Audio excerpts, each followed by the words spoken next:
जब एग्जामिनेशन का पीरियड आता है ना, जब हम लोग भी आपकी तरह अभ्यर्थी थे, छात्र थे, तो हमारे साथ भी ऐसा ही होता था। जब पढ़ने लगते थे लगता था कि हम पिछले जितने दिनों से पढ़ते आ रहे हैं सब हवा हो गया, सब हम भूल गए। एक क्षण तो ऐसा लगेगा मेरे दिमाग में कुछ है ही नहीं, सब कुछ कैसे आप मोबाइल में डिलीट कर देते हैं कोई चीज तो सब साफ हो जाता है, तो वैसे लगेगा कि सब डिलीट हो गया दिमाग से। लेकिन याद रखिएगा नहीं, अपने ऊपर भरोसा रखिए, अपने दिमाग पर भरोसा रखिएगा। ये मनुष्य के उपास जो मशीन है ना, ये बहुत ताकतवर मशीन है। न जाने इसमें कितने गीगाबाइट और कितने बाइट के सामान साझा जाएंगे, इसमें कोई आपको अंदाजा नहीं है। आप जो पढ़े हुए हैं एग्जामिनेशन हॉल में जैसे प्रश्न के रूप में सामने आएगा, आपका दिमाग तुरंत रिफ्लेक्ट करेगा और सही आंसर पर ही आपका दिमाग रिफ्लेक्ट करेगा। इसलिए तो मैं रोज बोलता हूं कि जब प्रश्न देखते हैं चारों ऑप्शन को ध्यान से पढ़िए, आप देखिएगा जो सही उत्तर है आपका दिमाग पहली बार में वही रिफ्लेक्ट करेगा, आप उसी को टिक मारिएगा। और बिल्कुल मत घबराइए, ये सबके साथ होता है। हम बताए ना, हम लोग भी तो अभ्यर्थी रहे। मैं आपको बहला फुसला नहीं रहा हूं, मैं बता रहा हूं आपको 97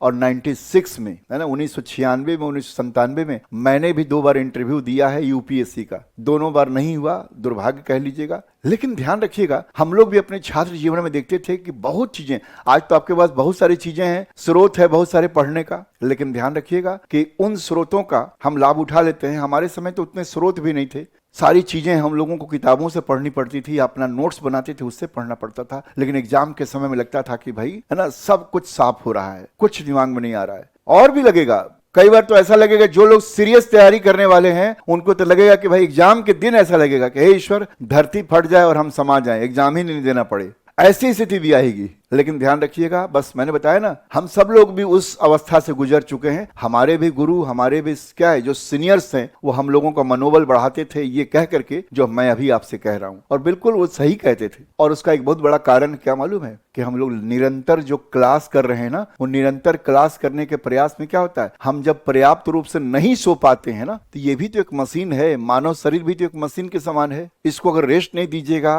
है ना, रिलैक्स नहीं दीजिएगा, तो ये अपनी ऊर्जा के अनुसार काम नहीं करेगा। मैं आप सब लोगों को बताता हूं कि एग्जाम के, सुन लीजिए, एग्जाम के 2 दिन 3 दिन पहले से ना अच्छा से सोइएगा।